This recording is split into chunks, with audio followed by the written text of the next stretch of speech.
When I was a prosecutor, I don't remember having $3,000 to $5,000 of spare change just at random available to me. So she's doing really well. She's the one out there committing a crime, literally benefiting from the prosecution of a public person and going on trips and vacations with an individual she's sleeping with who she hid from the court. And they were together in the prosecution of Donald Trump. If I had ever done any one of those things, I'd be disbarred. That's what Alvin Bragg, that's what Letitia James, that's what Jack Smith, that's what all of these prosecutors, Fannie Willis, want. They want to be the ones that took Donald Trump off the campaign trail. When you have a rigged two-tier system of justice, that's the only way it could happen.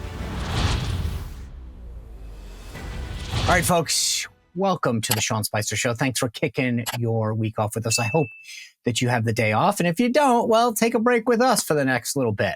It is President's Day. And I'm going to put a couple pictures of the presidents that I've met. I've met them all, actually, going back. I think I met Ford, not while he was in office, but I met Ford, both Bushes. And obviously I worked for Trump. That's not bad. It got me thinking, though, because it is President's Day. In 2016, we know now what they did to go after Donald Trump, the dossier and all this false Russia crap. And then you look at what they did in 2020, suppressing the Hunter Biden laptop. And now these cases, let's face it, they are trying to bankrupt him and they're trying to kick him off the ballot and they are trying to put him in prison. That's pretty obvious. It's just amazing when you stop and think about what's happening. So I'm excited about a great conversation today with my friend and former colleague, Kash Patel. He was the chief of staff of the Department of Defense in the final days of the Trump administration. He was a senior director at the National Security Council before that. And then he was on the Hill as the senior advisor and national security advisor to Devin Nunes on the House Intelligence Committee before that. So you talk about a guy who really knows what's happening on. And he'd been a public defender and a lawyer before entering all of that. So he knows what's going on. His last book, Government Gangsters, is available. Go order it now. The link's in our bio. But I want to sit down and talk to Kash about those cases and everything that's happening in the intel world. Without further ado, Kash Patel. Kash, happy President's Day to you. Welcome to the show. Thanks for taking your holiday and spending it with us. Hey, it's great to be with you here. And I'm glad we're celebrating President's Day, talking about how to make America great again. Well, there is something ironic about what we're talking about today. I mean, it is President's Day and we're talking about going after presidents. The thing that's interesting, most people, and I said this in the bio, know you from either your books, Fight with Cash, your intel, but you started your career as a public defender. And so I want to start with the big case last week, this $535 million, from a public defender standpoint, what was the crime here? And I know I keep hearing this over and over on TV that he had a right to do it, right? And I got more hate mail about my comments on this case online than I have since I left the White House. People like, you keep sucking up to Donald Trump. And I'm like, take Donald Trump out for a second. Tell me who the victim is here. Tell me anyone else. There are people that have killed people, and the civil judgment is way less than this. So put your public defender hat back on for a second and just explain how this possibly could have happened. Well, when you have a rigged two-tier system of justice, that's the only way it could happen. Because look, the one thing I learned as a public defender is everyone's entitled to due process, criminally and civilly. And beyond that, the one thing I learned that if there's going to be a fraud case, someone has to be defrauded. And if someone's not defrauded, then there is no fraud, i.e. in the Trump case, when they say the victim is quote unquote the state of New York and its banks, but the banks made money, that's the opposite of criminality. And so to me, it just shows that even the state civil. Can I don't mean to interrupt you, because here's, as a layperson, you laid it out exactly as I'm hearing. They're saying, and I'm making this up just so everyone understands. So basically, it sounds to me like the case they're making is, hey, Trump, you only paid the bank 4% back, but you should have paid them back like 6%, and therefore they should have made more money. But still, it's the bank that's aggrieved. It's not like the state of New York would have gotten more money, or society at whole large, or some dude in Manhattan. The bank chose those terms to be acceptable, correct? So I still am missing. I get it. They could have, the court saying you should have paid more theoretically because those properties weren't what they were and your finances weren't what they were. Okay, fair enough. But in no case is the state of New York or anyone in New York aside from that bank or that lending institution the victim. And they were fine. They were like, hey, we got our 4% or whatever it was. No, the banks came in, literally, it's like putting on the victims, quote unquote, of a crime, and them coming in and them heaping praise on the person that supposedly committed a crime against them. The banks came in and said, we made tons of money and we did it on time. There was no debt deferral. There was no penalty fees. We got all of our principal plus interest back. The banks were like, we're really happy with this deal. And then New York State comes in and Letitia James and says, well, we're going to prosecute you anyway. And here's the arcane thing about it all. This prosecution in civil court was done without a jury of his peers. This judge came in and basically convicted Donald Trump before the case even started, just like Letitia James had convicted him during her campaign to be the attorney general. I think constitutionally, this thing's all getting reversed because you cannot deprive someone of the right to do business and fine them $250 million plus and just say, oh, it's up to a judge to decide because we use this one arcane statute. Hey guys, you know, when you look at the market these days, it's got its ups and its downs. You always have to worry about what Biden's going to do, which is why I made a choice to call my friends at Bishop Gold Group. And you can go to bishopgoldgroup.com/Sean to start your journey with them, to talk about how you can add precious metals into your investment strategy. Now, maybe you just want to invest like I did. Maybe you've got a 401k or an IRA that's sitting on the shelf somewhere from a previous job and you want to roll it over. The cool part is they can have that conversation with you. You can either go to bishopgoldgroup.com/Sean and you get a free promotion, which I would do because it's free and I like free stuff. Or you can actually even give them a call at 1-844-984-1616. Just tell them that Sean sent you and have that conversation with them about starting your journey with financial metals with Bishop Gold Group. The thing is, you're getting hit up all over the place. I know it. I hear all the commercials. The difference is I've talked to a lot of them. I had that conversation with Bishop Gold Group. They are full of integrity and trust and experience. They know what they're doing. Call them or go to bishopgoldgroup.com/Sean to start your journey, your investment strategy with financial metals with them. Gold, silver, platinum, whatever you want. They'll create a strategy that's right for you. bishopgoldgroup.com/Sean. Everyone I talk to says that they have lost faith in New York, right? That even if it had been a jury, there's no way that 12 people would have not convicted Donald Trump. So when you say, and I agree with you, I look at this and this is the case that I try to make to the Trump hater. Take Trump's name out of this for a second. Do you really think that this is a fair penalty against a non-victim crime, right? And they just stop and because I get the email saying, Sean, he's a total liar and a fraud his whole life. Well, okay, this wasn't like he was going up to St. Peter and having to account for his whole life. This was a criminal case or a civil case in New York City. So here's the question. Do you have faith in the system when you say that it'll be overturned, that it will be? Because I look and go, oh my God, like if this played out the way that it did, I don't know that I have faith, but I don't know enough about the system. It's going to take time. Like, I definitely don't have faith in the New York state level trial system and maybe not even the appellates. Like, this is going to have to go through multiple levels of appeal, like everything else in Trump world. And ultimately we'll hopefully get to the right decision by somebody in federal court or the Supreme Court. It's not going to happen overnight, but I think that's why this is the importance of the fight. This is why Donald Trump is the target, because he's fighting this case for every single other person that is either in support of him or in support of his policies in some way. And so he's the one they've chosen to pick on first. And he's the one that's sort of being the juggernaut of justice here. So it's going to take a little bit of a time for a course correction to occur. But I do believe by the time these cases all get to the appellate level, we've got Supreme Court cases, there's going to be this big intersection of justice, and people are just going to literally light their hair on fire and say, okay, enough's enough. We have to get back to a system of justice that works for this country. And it's like you said, take out Trump's name from not just this case, any of those cases, right? And it's not like, I mean, take it down to Georgia just for 1 second and say Kash Patel was a special prosecutor, not against Donald Trump, but Joe Biden. And Kash Patel then hires some lady to be his number two and starts sleeping with her, and they go going on Love Boat cruises together. I mean, what do you think the media would do to me? The thing that's so funny, I'm glad you segued into that case, because I'm watching her, Fani, whatever her name is, Willis, her testimony. And I kept thinking to myself, this is like, the idea that they brought race and everything into this, where people are like, so you just happen to have like $5,000 in cash. She's like, it's a black thing. And I'm like, if anyone else had said that, we'd be going, to your point, lighting our hair on fire. And yet it's over and over again. It's a black thing. Like, I cannot imagine that that's just entire, like people are paying like for a ton of stuff in cash,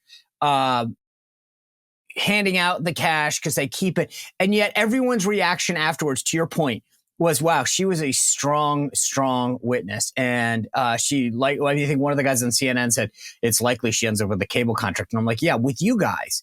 But it's just, I keep thinking in opposite world, this is Kash Patel was completely defiant and looked like a moron because he carries $4,000 in cash around. Right. And I wouldn't get the minority card. Let me just tell you, as a brown man, they would not give me that sweet support of you are a minority, so you get to do whatever you want and create another system of justice. Also, by the way, when I was a prosecutor, I don't remember having $3,000 to $5,000 of spare change just at random available to me. So she's doing really well. I remember how much money I made when I was a public defender and prosecutor and my mounting debt from law school. Maybe she's working on some other things outside of the legal courtroom. Or she's auditioning for these lucrative contracts that you're talking about on CNN. But to me, when you see the lead number one elected prosecutor in your county come into a courtroom and eviscerate the Constitution and then blame race, put this case aside for a second. I am a minority. I was a minority when I was a public defender, when I was in the Trump administration, and she set minorities back. She didn't help them. She's the one out there committing a crime, literally benefiting from the prosecution of a public person and going on trips and vacations with an individual she's sleeping with who she hid from the court, and they were together in the prosecution of Donald Trump. If I had ever done any one of those things, I'd be disbarred. I don't want to go down a rabbit hole on this because there's a lot to get to, especially with you. But I do love the fact that she injected race over and over again, saying it's a black thing, right? Like that we all keep cash. But then she also, when asked about the dates of the relationship, said, you know how men are, and women, we do things different. And it was just so funny to see the progressive movement shut up. She's injecting race as her excuse for everything. Then she's injecting gender and talking about how women do things very different than men. And yet all of these people on the left who claim to want a colorblind society and want gender pronouns that are interchangeable didn't say a word when she kept saying, oh, it's a female thing, or he believes this because men think like this. I just got a kick out of the fact that not one of these people on the far left objected to how she injected race and gender into everything that she said. But because it was in pursuit of getting Donald Trump, well, that's okay. It doesn't matter. And it's okay to date someone who says the only thing black women should be doing is making me a sandwich. I mean, you literally can't make this stuff up. She said this in court on international TV and carried around like she was the victim. She's not the victim. The system of justice and Donald Trump, they're the victims. And I think what we saw is not only is this case need to be thrown out, but she gave Donald Trump more ammunition to showcase the two-tier system of justice than maybe even Jack Smith has to this date. So is the big issue in the Georgia case the fact that she was sleeping with this guy, Wade, and that they had a relationship? Or is it that he theoretically used the money that Fulton County was paying him to take her on trips, i.e. a kickback? Or is it both? It's both. Look, as an officer of the court, when you bring a case, a prosecution, you have an obligation to disclose under the law to the judge any possible biases you might have. So if you are sleeping with the individual charged in bringing that prosecution, we're not here to judge that. You need to inform the court of it so the judge is aware and they can make the appropriate rulings. Putting that aside, that's one issue. The next issue for any other prosecutor is you are never allowed to receive, even collaterally, a monetary benefit. That is, no one on the prosecution can even be like, oh, thanks for that very nice dinner because I'm representing so-and-so or prosecute. It's illegal. It's literally illegal. And we're not talking about like a trip down to a Disney World in their own car. We're talking about flights, cruise ship voyages, friends, moms, parents. Everybody was in on this to the tune of thousands and thousands of dollars.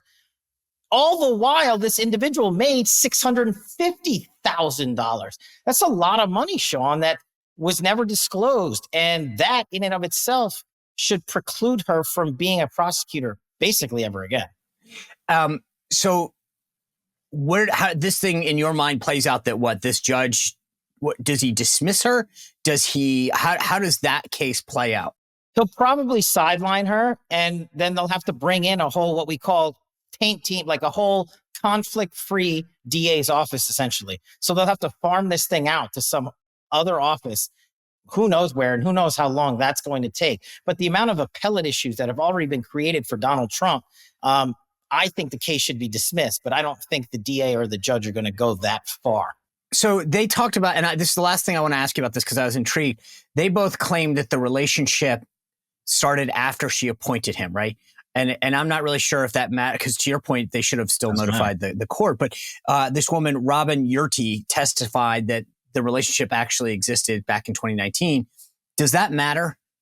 Yes, it's critical. It doesn't matter in terms of what we're talking about, in terms of the rights that were violated against Donald Trump. What matters is the following. The judge conducted an evidentiary hearing. It was his call to do so. So now the judge has to make a credibility decision. Does he believe Fannie and Willis, or does he believe this new witness? And here's the thing, Sean, if he believes the witness, then Fannie, the DA, just lied under oath, which is a separate felony. So if the judge comes down on the side of the witness and says, I believe her and there's evidence to support that you were sleeping together in 2019, then you, the DA, will be held not only in contempt of court, but brought up on charges for perjuring yourself under oath, which is a whole nother crime. So it could be a whole nother set of issues for her. All right, folks. Are you scared of the dark? Because I can be sometimes. I know my kids get scared of the dark. But imagine going without power for a few hours in the middle of the night, a few days, weeks, maybe even months. And there's all sorts of threats that are out there. I spent, time at the U.S. War College doing contingency planning, seeing how people get ready for things. The one thing that you can do for yourself right now is go to 4patriots.com/Spicer. Check out the Patriot Power Generator 2000X. I have one. This is how I make sure that if something were to happen to me, I could plug in my refrigerator, my computers, and gosh knows those kids with the computers and the tablets, they would want those. Your phone, all the things that you rely on power on, medical devices that you may need, all of it can be done with the Patriot Power Generator. It can be powered through solar panels that come with it for free. You can bring it inside your house. It's portable. You can put it in your car and take it somewhere if you had to go somewhere, help out a neighbor or a family member. No fumes inside. All of that gets powered with the Patriot Power Generator. And because of those solar panels, you never have to worry about getting it recharged or refilled with gas. No. That's all taken care of with the Patriot Power Generator 2000X. Go to 4patriots.com/Spicer to check it out. This is the kind of thing that you need in your house when and if an emergency happens. Be prepared. Get the Patriot Power Generator 2000X at 4patriots.com/Spicer. Okay, so we got three more to kind of just get through. There's this Alvin Bragg case in New York, which is to deal with these payments, this bookkeeping issue to Stormy Daniels that still blows my mind. I don't understand as a civilian how you can, I thought the statute of limitations were there for a reason, right? That's the whole point. You always see, I love Law and Order. I watch all of them. And it's always like, damn it, we're just past the statute of limitations. We have to go after something else. But at least they'll make up a new charge. They'll be like, oh, he violated his parole. We can nab him on that. They literally went after Donald Trump on a bookkeeping charge that had passed the statute of limitations and then made it a felony. I don't understand that. To me, I look at that and go, how do you not walk into court and say, Your Honor, this is when I'm accused of doing X. Today is the date. Look at the calendar. Sorry, Charlie.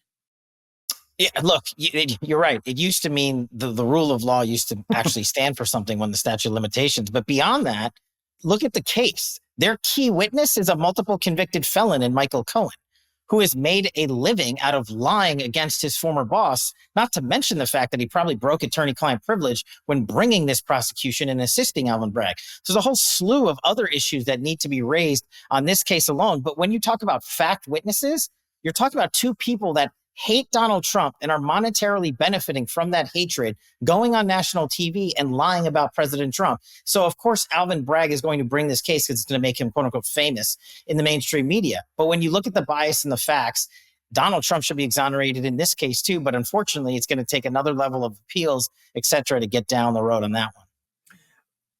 knowing all of the facts as we know them today, that case is supposed to start on March 25th. Yeah. How quick will that resolve itself? Oh no, this is what they want. They don't just want to convict Donald Court in the courts.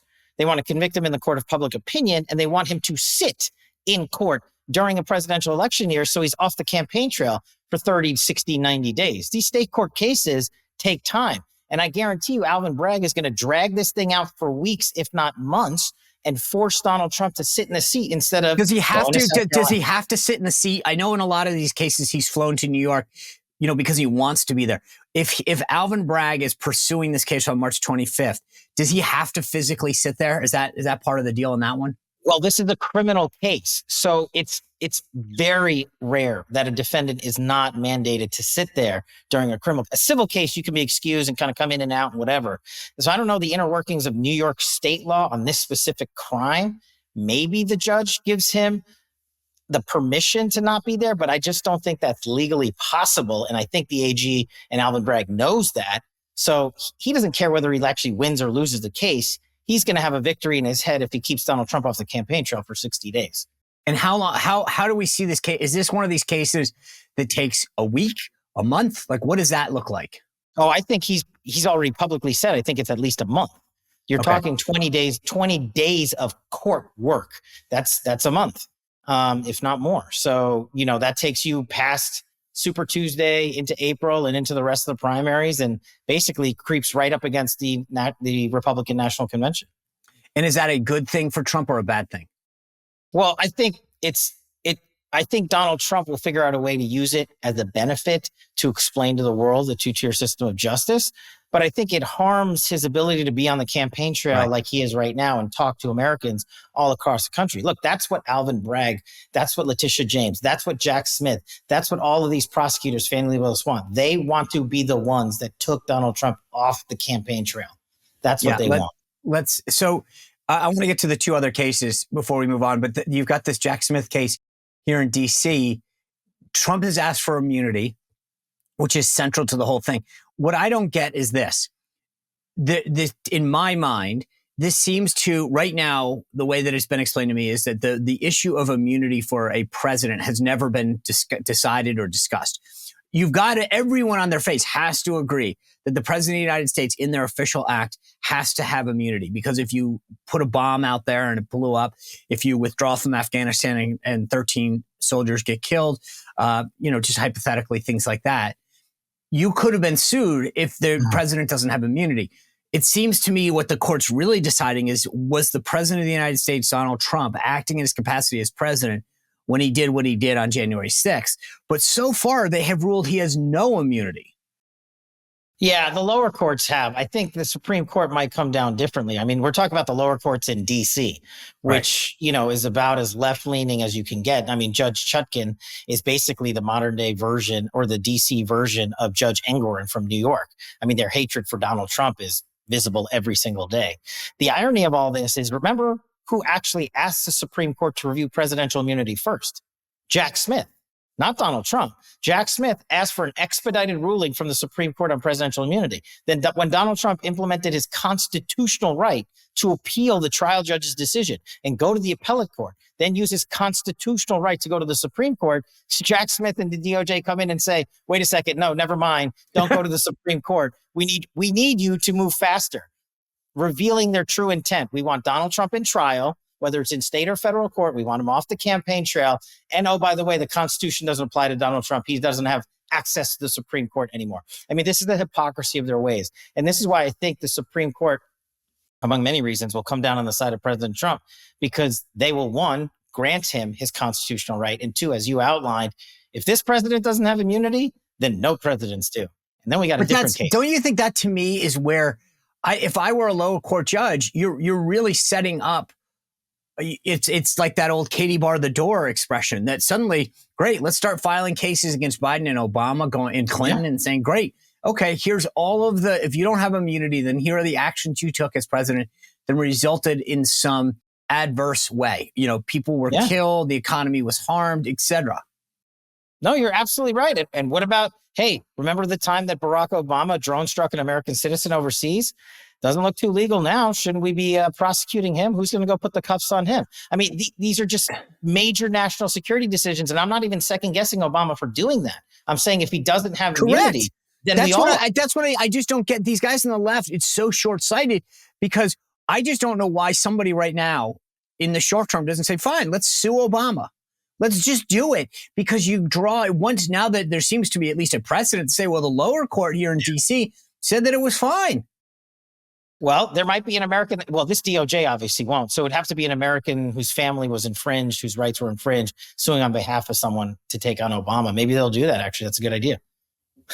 All right. So then the other case that's still out there is the Marago classified documents case. And this kind of, to me, is sort of like ties together with Joe Biden and that special counsel ruling, because for a while, the idea was everybody was so outraged. Oh my God, Donald Trump has these documents and they're out there. And then it started to reveal that Joe Biden did too. And I like to remind people that the narrative the media tells all the time is, well, the big difference is Joe Biden cooperated and he came forward. Well, let's just remind everyone. Joe Biden had those documents for decades. He only came forward when he watched what was happening to Trump. He didn't randomly stumble into his garage and say, you know what, I should have these authorities come here and help me figure out what's that's a wholly different scenario than watching Trump and going, oh my God, I might have them too. I should come forward because I'm going to get screwed if I don't do it. He didn't voluntarily come forward. He saw the writing on the wall. But talk to me about the Mar-a-Lago classified document case and how maybe the special counsel Robert Hur's ruling against prosecuting Biden could help Trump if it does. Yeah, look, Robert Hur gave Joe Biden the Hillary Clinton treatment that James Comey gave her. I mean, literally, it's the same. They basically said, you're guilty. The law requires you to be prosecuted, but we are going to do something that's unheard of in the Department of Justice and create an exoneration off-ramp for you because of your political background and who you are. I mean, that's literally the decision they took. Never in my career as a prosecutor or when I was a public defender, did I able to go to DOJ and say, hey, my bank robber returned the money from the bank robbery, so don't charge him. It's okay, he's cooperating. That's completely unheard of. Nor do they come in and say, well, your guy is a little old and it would be tough to convict him in front of a jury, so we're just not going to do the work. I mean, it's literally unheard of. It doesn't matter. They put 98-year-olds in prison. Whenever you find out they broke the law, you charge them. So to your question about how this could help Trump, I think in the immediacy, this helps him in this public specter more than almost anything I've ever seen, because people are out there. Everyday Americans are saying, wait a second. If you were going to prosecute Trump on this, how are you giving Biden a pass? He had way more documents for way longer in multiple locations, and he doesn't have presidential immunity. He doesn't have that privilege. He was never president when he took these documents. And he's saying, now I'm going to blame my staff. Remember, this is the same president, Joe Biden, who hired an author to write a book. And they had recordings about the classified documents that he took. And then they destroyed those recordings. And DOJ didn't even charge that guy. So if they're not going to charge any of those people for literally a conspiracy, not just the taking of classified documents, but the destruction of evidence, then there's no way they can prosecute Donald Trump. I think that's going to have to be litigated. And so, but when you say no way, they're doing it. I mean, right. I think Hur, at least from what I read in his report, almost wanted to go out of his way to explain why what Trump had done was different and therefore okay to go after him on, and why we're letting Biden off the hook. Well, he had to have put down that as justification. I mean, no one buys it. And I think the court in the Florida documents case would be wise to demand that the attorney general come in before her and say, why are you prosecuting President Trump on these facts when the facts for Joe Biden were far worse and there's no privilege claim? And she's allowed to do that. So I think there needs to be some serious answers. And also drag in Robert Hur. He made the decision, supposedly for Merrick Garland, to bail out Joe Biden. All right, folks, if you're a longtime watcher of the show, you know about my friends at Delta Rescue. Go to deltarescue.org and you can check it out. If you're an animal lover, you're going to want to see the amazing work that they're doing there. And it was all started by a guy named Leo Grillo. I've gotten to know Leo over the last several months. He's a great guy that had a mission, which was to give abandoned and malnourished and maltreated animals, dog, cats, horses, a sanctuary, not a shelter. It's a no-kill sanctuary. And if you go to deltarescue.org, there's a bunch of videos on there. If you're an animal lover like I am, I've rescued 3 dogs. You know what I'm talking about. You watch these animals that had been abandoned have a place to roam free, to get the nutrition they need, the veterinarian care that they need for life. Now, Leo started this off when he rescued 1 dog, but it has now become a lifelong mission for him. So if you go to deltarescue.org, you can not only see what they're doing, but you can help them out. And they rely solely on our contributions. There's no government funding, no nothing. It's all you and me and everybody else who's an animal lover out there. So you can give $5 or $100, $1,000, whatever you feel comfortable if you're an animal lover to take care and make this. But you can also go and check out that estate planning kit there and think about making them part of your estate so that this mission that Leo Grillo started can become an enduring one, so that dogs, cats, horses can always have a lifelong no-kill sanctuary to be taken care of. Please go to deltarescue.org and help them out. I want to switch this for a second because I know when you're on the Hill, you were at the Intel Committee, but the House has been doing this impeachment probe against Biden. Last week, the media went absolutely nuts that the FBI had arrested, or officials had arrested, this FBI informant who David Weiss, one of the special counsels, had determined had lied and said that Biden had taken a bribe when apparently he'd made up this whole story and fabricated. And now the idea, is that, well, that undermines the entire case of House Republicans, to which I thought to myself, well, what about a guy like Tony Bobulinski, who testified and no one has impeached his testimony about the relationship that existed? So where do you think this impeachment stands, and how big of a deal is that arrest for House Republicans?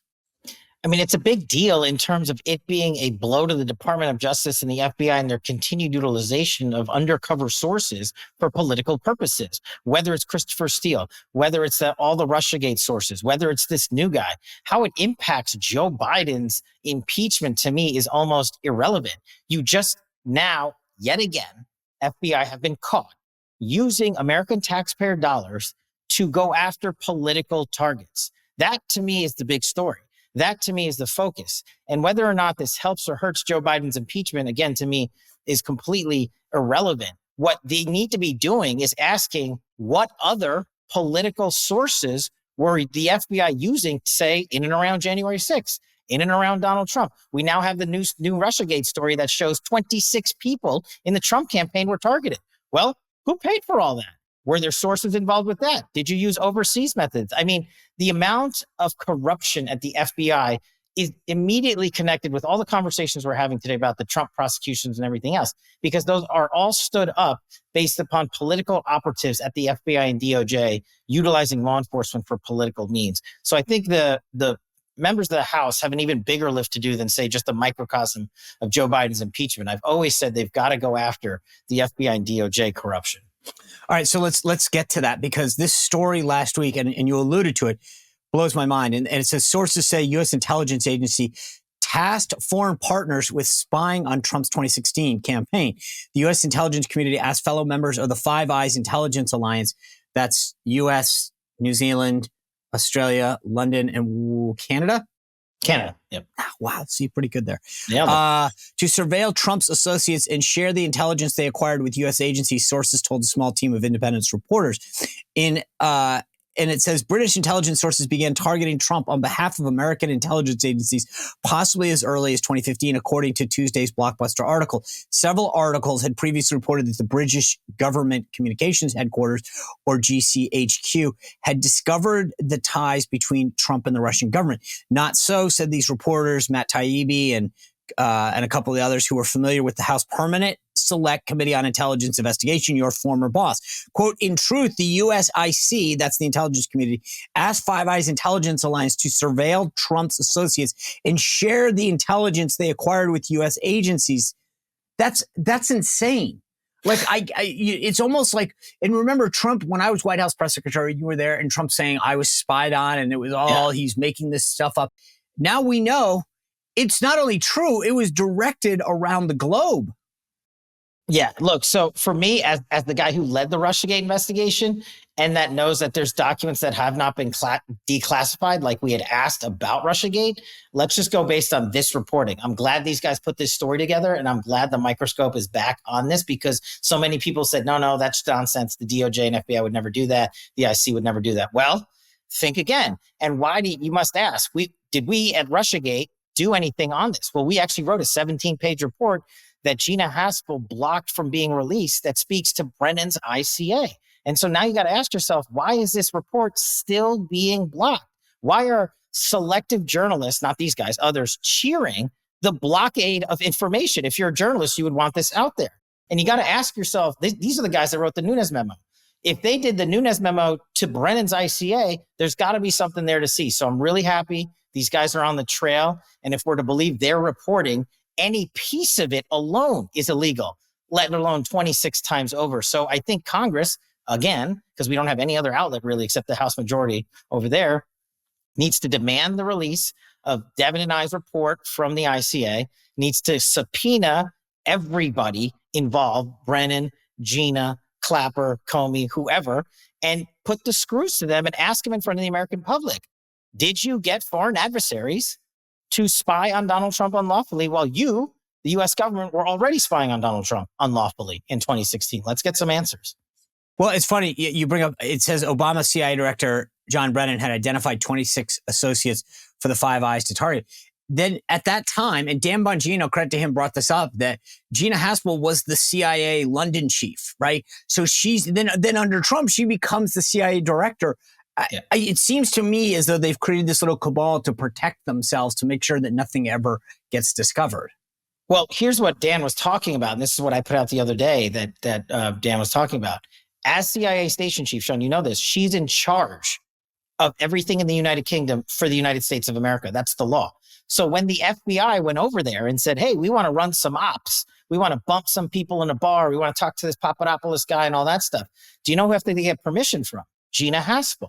So how is it that the London station chief, who authorized the Russiagate investigation, who would later go on to be Trump's CIA director and block the release of the ICA report we did against Brennan's ICA, how is it that she has not been subpoenaed once and asked a single solitary question about why did you launch the illegal Trump Russiagate investigation? Why did you cover it up? And oh, by the way, Sean, do you know where she works today, Gina Haspel? She's the national security advisor at Chris Wray's law firm, where Rod Rosenstein is a named partner with Sally Yates. I mean, I feel like there's days when the Hollywood couldn't make this crap up. You couldn't. No, but I want to read you one other part that I thought was fascinating. It said, unknown details about the FBI's investigation of the Trump campaign and raw intelligence related to the IC, the intelligence community surveillance of the Trump campaign, are in a 10-inch binder that Trump ordered to be declassified at the very end of his term. The three journalists stressed that this new information is supported by testimony already in the public record. In fact, much of the article confirms theories developed from this evidence gleaned over the years. Is this the report that you're talking about? So there's just a point of clarification. I think these guys got most of it right, but there's two things. At the end of the Trump administration, we created a binder of other Russiagate docs, other stuff that just hadn't been declassified that the deep state prevented Devin and I from putting out. So there's a stack of stuff over there, okay? Separate and apart from that is the report, a 17-page report that Devin Nunes and I, Russiagate team, did on Brennan's ICA. Meaning we investigated it, we took it apart, we spoke to people behind it, we made findings based on actual intelligence and called out corruption. That report is sitting, last I checked, at the CIA and has not been released or declassified in any way. We want both of those things out. And I don't know how we're going to do it, even though President Trump already declassified this, but the binder in question is sitting at DOJ per public reporting that NARA returned it to DOJ. So this wild goose chase that people are looking for the binder is totally misleading, in my opinion. I want to ask you about Russia. The media and the left is all a tizzy about the threat that Russia poses, the killing of Navalny, his opponent, and the idea that if we don't just send another cache of weapons, no pun intended, that we are supporting Putin. Where do you see this playing out? Should we be helping? I mean, like, it's, to me, I think the problem in my mind, and tell me if I'm wrong on this, I feel like we've been given a binary choice. We're either for Ukraine and sending over as much money as they want without any accountability, or we're for Putin. And I don't think it's that easy. I think that the problem is that the Biden administration has no plan to win the war in Ukraine, number one. Number two, there's no accountability, and their own State Department reported massive corruption. And they want us just to say yes without any strings attached. Well, the defense industrial complex, which owns the Biden administration and most of Congress, doesn't want this war to end ever. They want to keep printing money. It's how they keep making money. Putting that aside, I think everybody heard Putin, when he was interviewed by Tucker Carlson, even say, and whether you believe him or not, at least he said it, he wants an end to the war. He's not going to negotiate an end to the war with Joe Biden. He's winning. He doesn't need to do anything. He's winning the propaganda game. He's winning the game of international conspiracy, or whatever you want to call it. But he would deal with a Donald Trump. And I think there is a way to bring that war to an end where all sides sit down and say, okay, we're going to do that. If Joe Biden had the ability to do that, he would. But I think what favors his campaign politically is the narrative that somehow he and his administration continue to deliver for the Ukrainians, and that somehow is politically advantageous for America. I don't agree with that, but I think that's the political posture they've taken. So they're not even trying to settle the war with Putin because they know they can't. They don't have that ability to do so. And I think many in the electorate are seeing that if Donald Trump were president, he would settle this thing overnight. So if you're Speaker Mike Johnson and you're being told you should just pass a bill to fund Ukraine, what do you do? I say no funding for the Ukraine until our border is secure. It's pretty simple. There's just, I can't believe that Americans don't care about 100,000 youth being killed by Chinese fentanyl. Yeah. I can't believe that is less of a priority to them than what's going on in a country that half of them couldn't locate on the world stage. I don't believe that. I refuse to believe that. The fake news media has allowed that headline to be destroyed. And I think that our members of Congress need to stand up and say, look, we can help other countries. Let's just secure ours first. Let's clean up our streets and make it okay for our children to run outside and play and not to be killed by Chinese fentanyl. I don't think there's anything wrong with that. No, I don't. In fact, I keep saying this over and over again. I think it's ridiculous that we haven't, as Republicans, unified around that message. It's the fentanyl, the sex trafficking, the child trafficking, the terrorists that are coming. I mean, like, to me, this is like, it's actually just disgusts me considering what we went through on 9/11 and that we're sitting here debating that we should be trading something for border security. Let's just say in a perfect world, they agreed to border security. They gave Republicans everything they wanted. Let's get back to the debate about funding Ukraine. So they give everything they want for border security. What do we do about funding Ukraine then? Well, one, we have to make sure it doesn't turn into the next Afghanistan. The DOD Inspector General just came out last week or last month and said, we've lost $1.2 billion worth of arms and cash in the Ukraine. That's what he's telling us he's lost to date of the $125 billion we've given over there. And so if we're going to give any more funding, we have to go back and find out what happened to all our money in the first place. And then if we're going to actually give them more money, then maybe we do it methodically and not just wire some money into a bank account or drop it off in helicopters and say, okay, what's this actually going to be utilized for? And there's nothing wrong with putting strings on that. We can't just give it to Zelensky and say, all right, here you go, free check, go do what you want and report back to us. There has to be an actual measure of oversight. I agree. To me, it's just, there are things that happen sometimes and I go, I just don't understand. This isn't that hard. And yet it's made difficult. I want to ask you a final question in the last minute that we have. What Donald Trump's barreling towards the nomination, and by all poll estimates would beat Joe Biden today. If he wins, what are the priorities that he needs to have from an intelligence, DOD standpoint? Like in 60 seconds, what does that sort of look like in the first 100 days? I think, for my opinion, it's a combination of things. One, personnel. And we've talked about that before, but it's personnel, not just at the top, not just in the middle, but up and down. You are in government to serve as a privilege. You must follow the commander-in-chief's lawful commands, or you should leave. Two, you have to get out there and put out all this information we've been talking about on the show. A government has abused its classification systems to cover up corruption. And whatever the subject is, whether it's Afghanistan, Ukraine, Mexico, whatever, we've got to put out a whole ton of documents. Not everything, but a lot of stuff has to come out. And I think Americans will start having belief again in their government structures when we fix the corruption. And 3, we've got to figure out a way to have internal accountability. And I think President Trump can do that when he wins the presidency and installs the DOJ and FBI and eliminates the politicization. The ironic thing is the radical left and the deep state are the ones who have implemented politics into DOJ, into the IC, into the DOD. And President Trump is the one that's going to be able to remove that. So once you rip that out of government, we can have internal accountability for those that broke the law. I think the one upside is we finally see it. And I think people just assume that it could never happen in the FBI or the IC. And now we see it. Last question for you. Trump wins. Are you back in a second Trump administration? My job is just to get him to win. And then I'll wake up on November 6th or whatever that date is and see what the new world looks like. All right. I'll take that as a yes. Kash Patel, happy President's Day. Thanks for being with us. I appreciate you all starting your President's Day with us. Please continue to watch, share, subscribe. We've got a big week ahead. Newt Gingrich is going to be here. As I said, the South Carolina primaries are this Saturday. We will have all of that ready for you. Have a good day. We'll see you back here tomorrow.